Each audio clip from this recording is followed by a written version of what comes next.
지금까지 마신 수많은 와인들 중 깊은 울림을 주었고 때로는 따스하게 때로는 강렬하게 힘겨웠던 시간들을 위로해 주었던 와인. 전 이런 와인들을 인생 와인이라고 생각합니다. 안녕하세요, 오부입니다.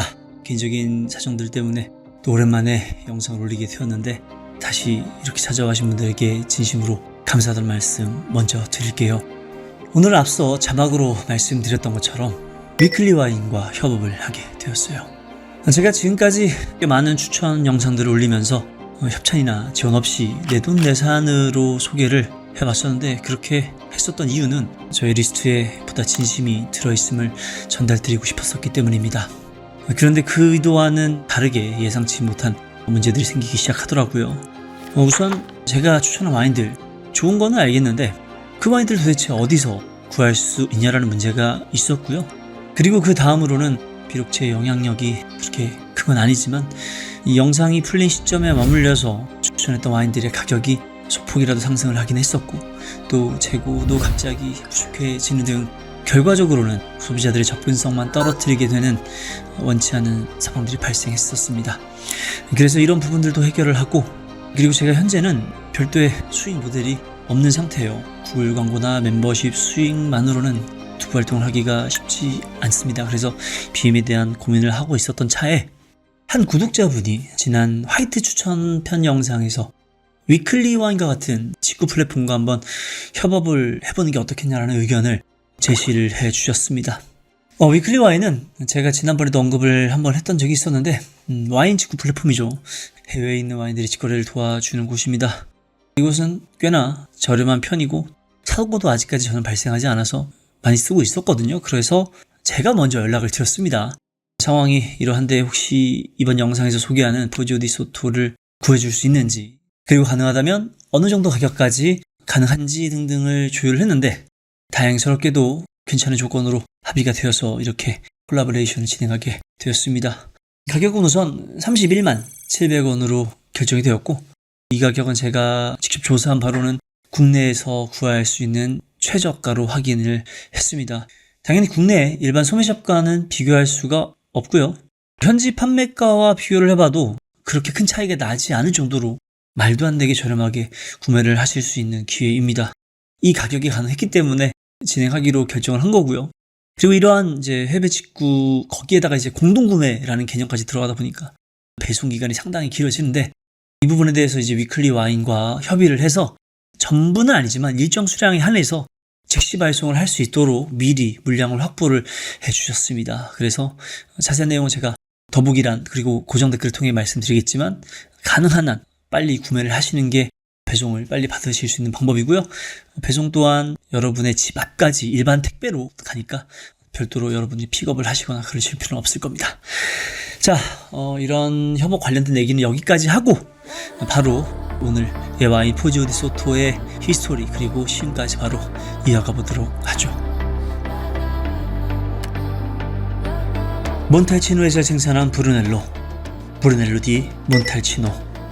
저는 지난 시간 비욘디 산티 편에서 브루넬로, 그러니까 산주베제의 개량 클론인 산주베제 그로소가 어떻게 탄생이 되었는지, 그리고 어떠한 과정을 거쳐서 이탈리아 토착 품종의 아이콘이 되었는지에 대해서 알아봤었습니다.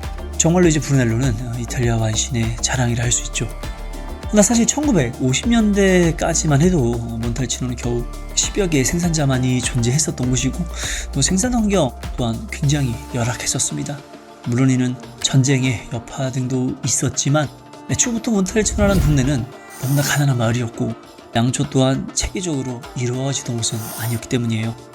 그러던 몬탈치노가 현재는 200여 개 이상의 프리미엄 BDM 생산자들이 활동을 하고 있고, 거리에는 페라리와 람보르기니로 가득 차있는 상당히 부유한 동네가 되었습니다.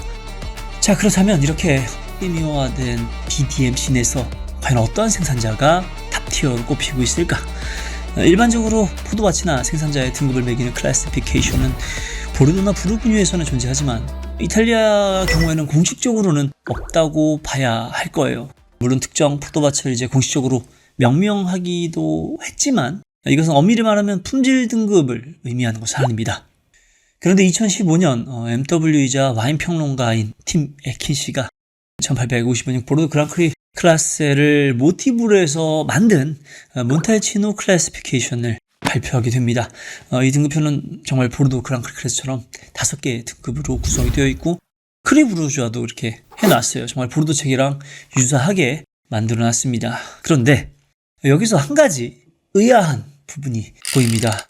지난 시간 우리가 다루었었던 BDM의 창조자 비욘디 산티가 당연히 1등급이 돼야 한다고 생각을 하는데 2등급에 편성이 되어 있어요. 그리고 저 역시 이러한 편성에 동의를 합니다. 비욘디 산티를 꽤나 많이 알고 있다고 자부하고 또 그들이 남긴 헤리티지가 얼마나 대단한지 정말 잘 알지만 솔직히 맛 그리고 가격 등을 비준으로 해봤을 때 1티어에 둘 수 있냐? 저도 역시 그건 조금 어려울 수도 있다고 생각을 합니다. 물론 굉장히 개인적인 판단이겠지만 자 그렇다면 이 티 맥킨시가 분류한 1등급의 와인들은 어떤 것이 있을까요? 우선 오늘의 인생 와인으로 제가 가지고 온 포지오 디 소토가 당연히 있고요. 그리고 하나 더 이야기를 해야 할 생산자가 있습니다. 그것은 바로 현존 최고의 BDM이라고 해도 반박할 사람이 없는 저희 최애 BDM 카사벳의 솔데라입니다. 최애인데 왜 오늘 인생 와인을 안 가지고 왔냐? 일단 이건 너무 비싸요. 그리고 저의 추억 속에는 오늘 소개하던 포지오 디 소토가 좀 더 따뜻했던 기억으로 남아있습니다. 그리고 이따가 한 가지 더 이유가 있어요. 그거는 잠시 후에 이야기를 하도록 하고 자 그런데 뜬금없이 오늘의 주제 와인이 아닌 솔데라 이야기를 하느냐?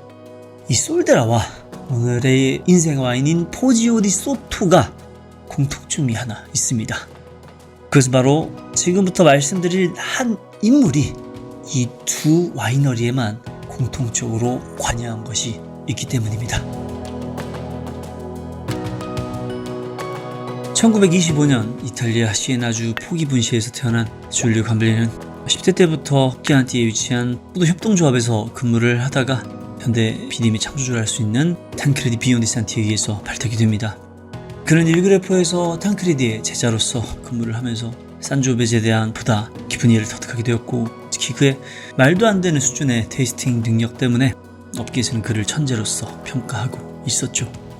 허나 그는 정식 기관에서 양조 공부를 한 적은 없었고 또 데이터 기반의 방식보다는 감각에 의존하는 양조 방식을 메인으로 사용하다 보니까 당시 전문가들 중 일부는 적어도 그를 와인 전문가로서 인정할 수는 없다라고 비판하는 사람들도 있었어요. 그리고 이제 그는 흔히 말하는 전통주의자, 그러니까 당시 유행했었던 모더니스트들과는 정반대의 철학을 가지고 있던 사람이었습니다.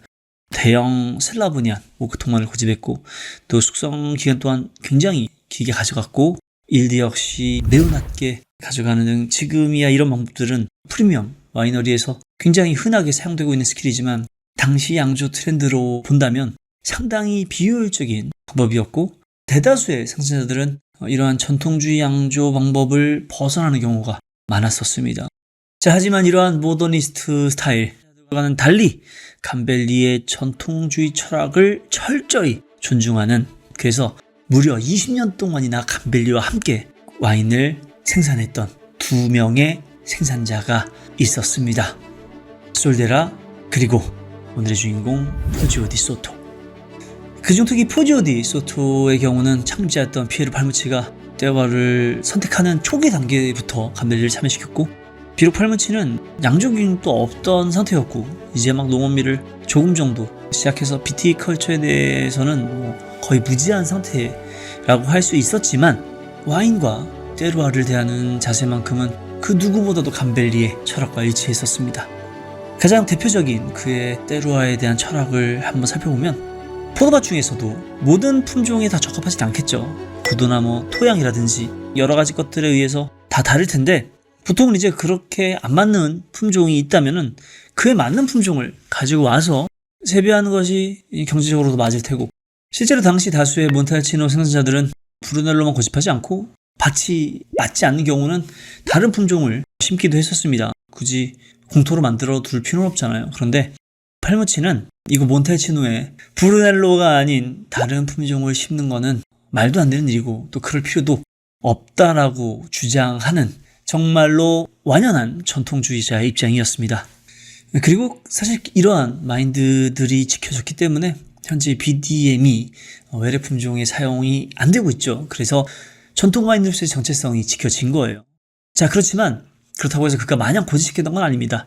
기존의 산조베즈에 적합하지 않은 땅을 그냥 포기한 건 아니고 그에 맞는 클론들을 찾아야겠죠. 그래서 밀라노 대학의 아틸리오 시엔체 교수를 고용해서 그 토양에 맞는 클론을 찾기 위해서 정말 많은 수의 클론들을 접목해서 마샬 셀렉션을 장기간에 걸쳐 시행하게 됩니다. 그리고 그 후에도 이제 2000년대 들어서는 콜레마사리 그룹이 포지오 디 소토를 인수하게 되는데 이때도 이제 한층 더 업그레이드된 연구와 지원들이 이루어지게 되면서 이전에도 그랬지만 포지오 디 소토는 끊임없는 연구와 발전을 했고 현재 명실상부 1티어 BDM 생산자로 존재할 수가 있게 된 거죠. 자, 길게는 아니고 간단히 알아봤습니다. 몇 가지 더 할 얘기들이 있는데 그거는 이제 시음을 하면서 이야기를 해보도록 하죠. 그리고 오늘 이 와인을 선정하게 된 가장 큰 영향을 주신 분이 계세요. 구독자분이신데 저를 정말로 응원해 주시고 항상 정말 따뜻한 지지를 해주시는 분입니다. 박신구 셰프님의 인생 와인 포지오 디 소토 BDM 와인 오픈.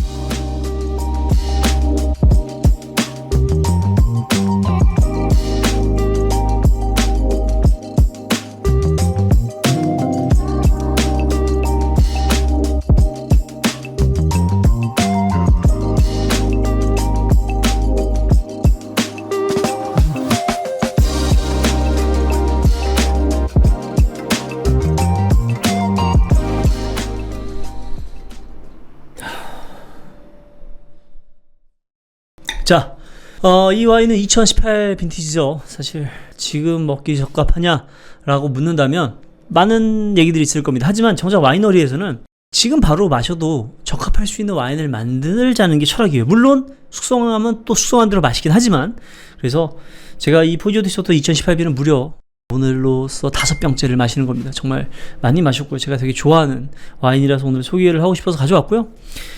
근데 제가 이거를 구매한 지는 한 1년에서 2년 정도 된 것 같아요. 1년 반 정도 된 것 같은데 그때 항상 맡았을 때 첫 번째 느낌은 이 과실, 레드 과실의 뉘앙스가 직선적으로 뻗었다면은 아로마의 첫 인상은 저는 버섯입니다. 버섯 향이 상당히 도드라지게 나요. 그리고 이 버섯은 흔히 말하는 숙성향이라고 할 수 있겠죠. 일단은 첫 인상은 그렇고요. 1차 향부터 한번 분석을 해보죠.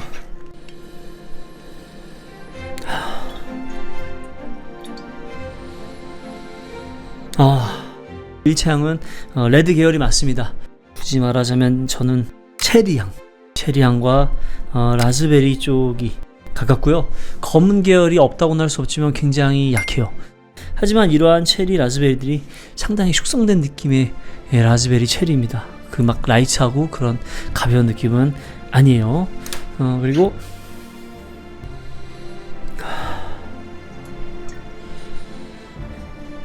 두 번째로 느껴지는 아로마 얘기 캐릭터는 약간의 야채향이 있습니다. 근데 결코 피라진이라고 할 수 있는 계열은 아니에요. 근데 그래도 좀 뭐 아스파라거스 정도? 그리고 아주 미약한 유칼립투스가 아주 살짝 있습니다. 아주 살짝. 근데 강하진 않아요. 그래서 그런 허브 계통의 향들도 살짝 느껴진다고 생각을 해요.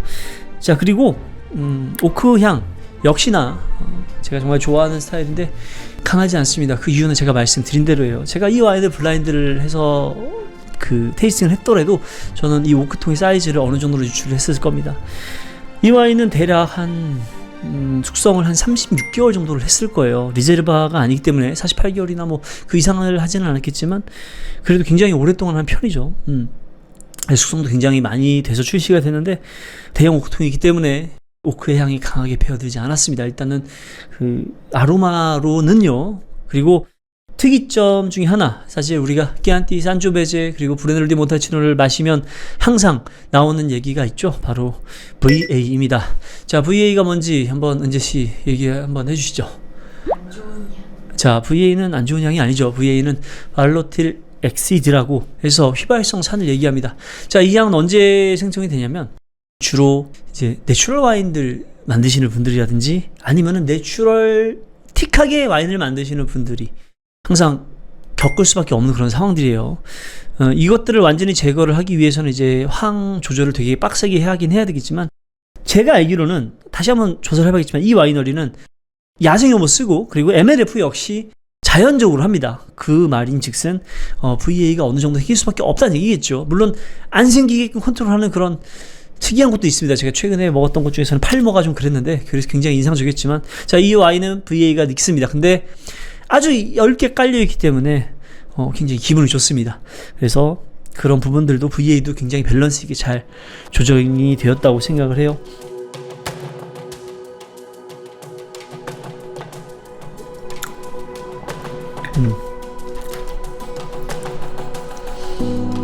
제가 평소에 생각하는 가장 완벽한 밸런스의 와인이 바로 얘입니다. 사실 누군가는 이 와인을 보고 좀 산도가 좀 센 거 아니야? 라고 할 수 있겠지만 제 생각은 달라요. 저는 이 정도의 산도와 이 정도의 당도 밸런스를 원합니다.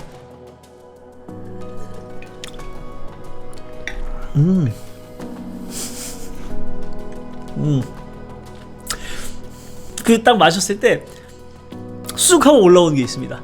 자, 이거 저만 느끼기 아까우니까 잔 좀 하나 갖고 오세요.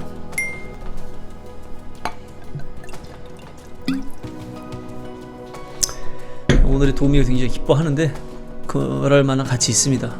고생을 많이 했어요. 팔렛을 마셨는데 이게 제가 뭐 하나하나씩 얘기를 좀 하고 싶었지만 이 훅 하고 치고 올라오는 게 있어요. 근데 이제 뭐 이렇게 얘기하겠죠. 알코올 향이다, 알코올감이다 이렇게 얘기하는데 그런 게 아니라 뭔가 약간 좀 뇌를 관통하는 듯한 느낌의 훅 올라오는 게 있는데 그게 굉장히 매력적입니다. 그리고 그게 까지 피니쉬로 이어져요. 오랜만에 마시는데 너무 좋네요. 예, 맛있는 와인이 맞고요. 동시에 이제 제 얼굴을 모니터로 보고 있는데 정말 마음에 안 드네요. 사실 이 와인에 가장 제가 좀 마음에 드는 점 중에 하나는 바로 피니쉬예요. 피니쉬가 굉장히 재밌습니다.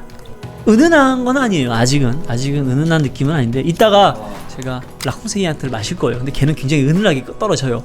근데 얘는 은은하게 떨어지는 타입은 아니지만 좋습니다. 예, 그 뭔가 되게 잘 짜임새가 좋아요. 길이도 너무 길지 않고요. 그리고 피니쉬도 엄청 깔끔하게 떨어지진 않는데 오히려 그게 나쁜 의미의 깔끔하게 안 떨어진다는 게 아니에요. 사실 보통 깔끔하게 떨어지려면은 제가 누누이 얘기하지만 쓰거나 산도가 높거나 아니면 다른 외적인 일들인데 잔단감이 어느 정도 있다 보니까 막 그런 식으로 그런 식으로 끝나진 않고요. 굉장히 차분하면서도 정돈 있게 밸런스 아주 좋게 피니쉬가 끝납니다.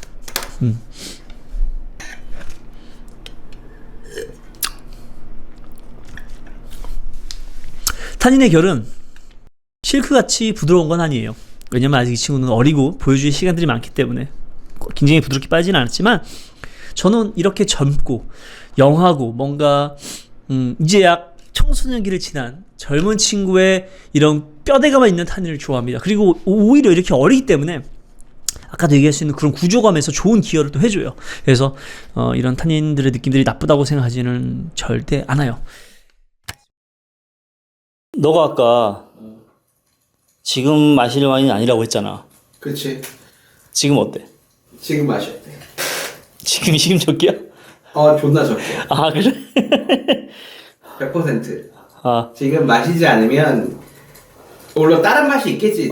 지나면 또 다른 좋은 맛이 있겠지. 근데 이 인상적인 맛이 나오려면 지금이어야 되고 너가 말한 대로 땄을 때, 좀 지났을 때, 좀 더 지났을 때, 그리고 지금 마지막에는 지금 30분 차인데도 이렇게 맛이 다르잖아. 아까는 나 버섯이에요 하는 되게 고급 와인의 와인의 맛이었다면 고급 와인이 30만 원짜리니까. 지금은 나 꽃이에요. 그래서 굉장히 플로럴한 느낌. 알겠습니다. 사실 고민을 많이 했어요. 18빈을 할까, 20빈을 할까, 19빈을 할까 고민했는데 사실 20빈은 제 그거에 없었고 19빈이나 18빈이었는데 18빈이 더 저렴하거든요. 그런데도 불구하고 19빈을 한 이유는 기왕 좋은 와인을 사는 거 훨씬 더 포텐이 있는 와인을 여러분들이 드셨으면 어떨까, 소장하셨으면 어떨까 하는 마음에서 이 와인을 골랐습니다. 그러니까 그런 부분들을 알아주시면 될 것 같아요. 그리고 무엇보다 가격이 너무 좋습니다. 이런 말씀을 하시더라고요. 이게 이번 물량이 끝나면 이 가격으로는 이제 어렵다고 하시더라고요. 그래서 사실 제가 협업하기로 한 거라서 그런 부분들을 꼭 기억하시고 구매를 하시면 좋을 것 같습니다. 자, 횡설수설 길게 말이 많았었는데 이 정도까지 하고 다음 시간에 또 다른 좋은 와인으로 찾아뵙도록 하겠습니다. 기회가 되면 자주 이렇게 공동구매 형태로 해서 그 소개만 하는 게 아니라 구매도 할 수 있도록 제가 계속해서 노력을 해볼게요. 물론 그에 따른 여러 가지 쉽지 않은 부분들은 존재하겠지만 저는 이게 좋은 것 같아요. 저도 좋고 여러분들 좋고 뭐 다른 업체도 나쁠 건 없고. 그러면은 여기까지 해볼까요? 다음 시간에 뵙죠. 지금까지 오브였습니다.